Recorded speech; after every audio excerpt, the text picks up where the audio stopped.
L'info éco avec Capital. On commence avec une mauvaise nouvelle.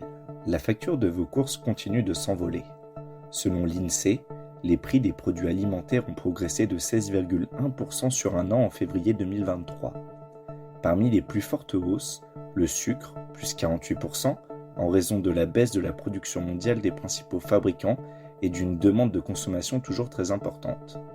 Autres denrées dont les prix s'enflamment, l'huile, plus 51,1%, et la farine, plus 24%.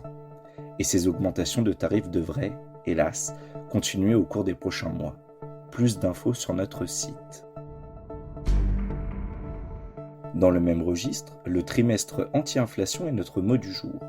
L'opération voulue par Bercy pour lutter contre la hausse des prix avec plusieurs grandes enseignes a en effet débuté ce mercredi 15 mars. Jusqu'au 15 juin, les enseignes proposent des paniers de produits alimentaires et non alimentaires sous la forme de leur choix avec un prix le plus bas possible. Carrefour, Lidl, Super U, Capital.fr fait le tour des offres plus ou moins généreuses prévues par les différentes enseignes.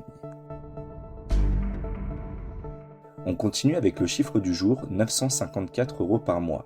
C'est en moyenne le prix qu'il faut débourser pour se loger en Île-de-France selon la plateforme locservice.fr. Bonne nouvelle pour les locataires franciliens, les loyers y ont légèrement baissé de 5% en 2023 par rapport à l'année précédente. Cependant, ces tarifs restent sans surprise bien plus élevés que dans le reste du pays. À Paris, les loyers atteignent ainsi 1102 € en moyenne, soit 36,6 € par mètre carré. Retrouvez plus de détails sur notre site. On termine avec une question insolite. Pouvez-vous installer des toilettes sèches dans votre appartement ? Eh bien oui, sur le papier du moins.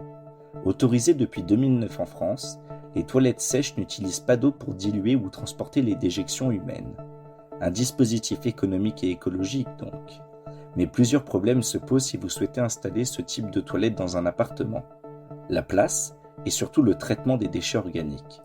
Des soucis logistiques décryptés sur notre site.